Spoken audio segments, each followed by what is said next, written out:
Ano po masasabi nyo? You did pray! Super Mara, I love you! Kita sa akin, barangay! Ayun! Ano nyo ba yung Ay, oo! Nabigyan ng pag-asa yung mga batang hindi nakapag-aral sa Maynila. She's giving a new hope for the Manileños. So we hope and pray God's will siya ang maging mayor. Ayan! Ano po yung Kinikilabutan feeling na na balita po natin, number 1 na po kayo sa Maynila? Yes! Naku, syempre, tuwa-tuwa ako kasama yung aking.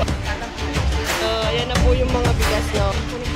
Ikaw at ako, tayo'y magkaisa. Mga kamay na nagtutugnay.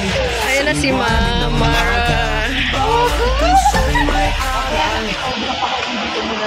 Sige, higaan mo na ako. Wow, ang ganda naman ni Ma'am Mara. Ma'am, say hi naman. Kumusta Ganito po? talaga. Wow! Ganun Walk sa up pagod like ako, sana magkaboses ako. Oh, Pag-isip ko wala akong boses. ayan. Sa akin. Eh, nandito tayo ngayon dahil andito yung mga, ano po ito, pastor, Consal Boy. Ano po, I help Christmas party. Christmas party. Bahagi po tayo dito sa district. Ano yun, mga... Laylayan eh. Facilitate po ng mga family development session, mga values. So, kaya nandito tayo para supportahan yung ating conservant at dito po sa ating mga pastor dito sa district, sa buong Manila actually.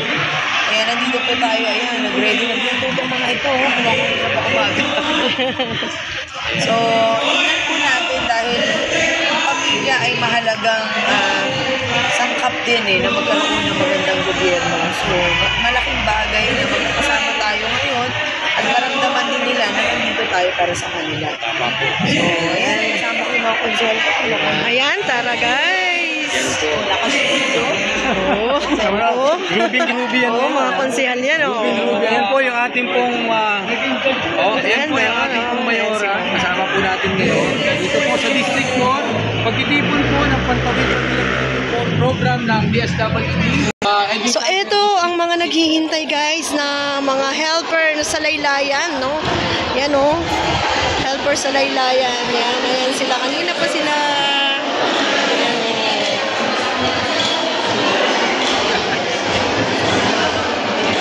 Gusto naman po yung experience na talagang grabe po yung pagsalubong sa inyo ng taong Oo bayan. nga, overwhelming na sila. Actually, hindi ko talaga ine-expect din. Dahil nga, di ba, nagsisurvey sila na, sinasabi nila ganito. Pero iba talaga pag Panginoon Diyos ang pumilos para sila. Yun ang miracle. Talagang siguro dahil bukal sa aking puso yung pagbaba at pagtulong kahit anong pong mangyari. Kaya siguro marahil nararamdaman na nila kaagad yung pakiramdam ko rin. Kaya pagbaba ko, parang kasama na natin sila ng matagal na panahon. Kaya masaya ako dahil tanggap na ngayon ng Maynila yung taong bagong maglilingkod ako sa kanila. Ayan, para akong Ano po yung kinikilabutan feeling ako. na balita po natin, number 1 na po kayo sa Maynila? Yes! Ako, syempre, tuwa-tuwa ako kasama yung aking mga konsehal. Ibig sabihin po, yung number 1 na yan, number 1 na ang pag-asa ng Maynila. Amen. Para sa Tama tunay po na yan. pagbabago. Ayan, pray hard pa rin tayo. Okay, Tara, tara!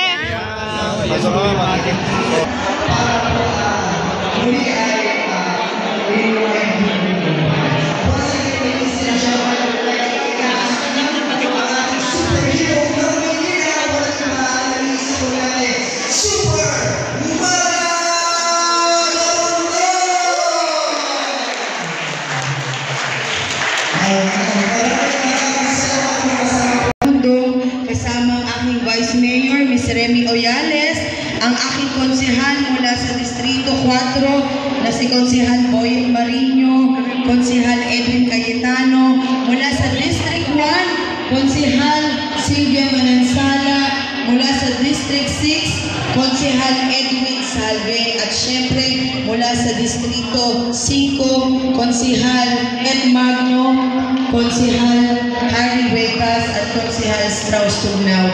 Ako po si Mana Tamundo, kasama ko po ang aking team. Dahil po sa araw-araw na hangarin po namin ay makatulong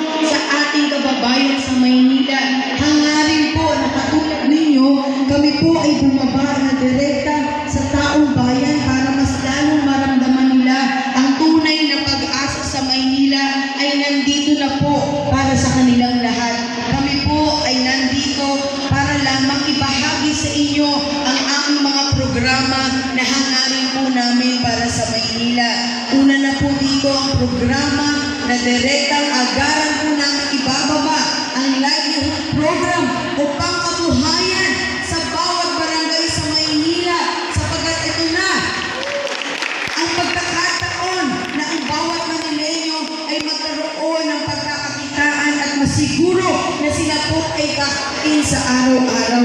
Dito po mabibigyan natin ng pagkakataon na sila po ay tumayo para sa kanilang pamilya at mabigyan ng pag-asa na mapag-aral ang kanilang mga ay mabait at lahat ang gusto niya ay maging maganda ang Manila. Pangalawa, ayaw niya ng corruption. He hated corruption, kaya bago naman! You know!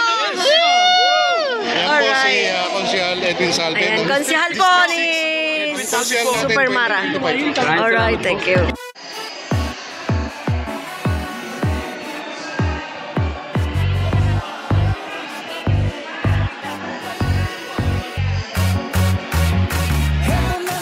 Superhero ng masa, hindi basta-basta at kinakaya-kaya. Kaya taga Maynila ay humahanga sa ganda talino niya, siya ay bida-bida. Siya si Super Mara, sa siyang kakaiba, mga senyor ay mahal niya. Siya si Super Mara, handang gawin ang lahat sa nasasakupan niya. Siya si Super Mara, sinilang na ang Maria Clarang may lahi ni malakas. Siya na dating lembot-lembot ay handa ng ilabas. Ang gawain na dati ay para lamang sa lalaki. Di mo naman pwedeng ismulin ang pangalan nitong babae. Siya ang bida sa larangan na wala kang masasabi. sa siyang kakaiba, mga senyor ay mahal niya.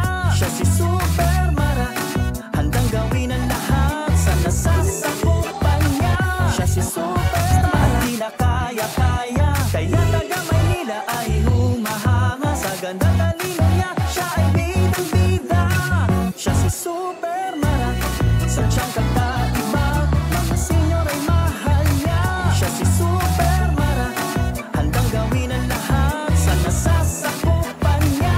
Siya si Super Mara, Sinilang na ang Maria Clarang may lahi ni malakas. Siya na dating lembot-lembot ay handa ng ilabas. Ang gawain na dati ay para lamang sa lalaki. Di mo naman pwedeng ismulin ang pangalan nitong babae. Siya ang bida sa larangan na wala kang masasabi.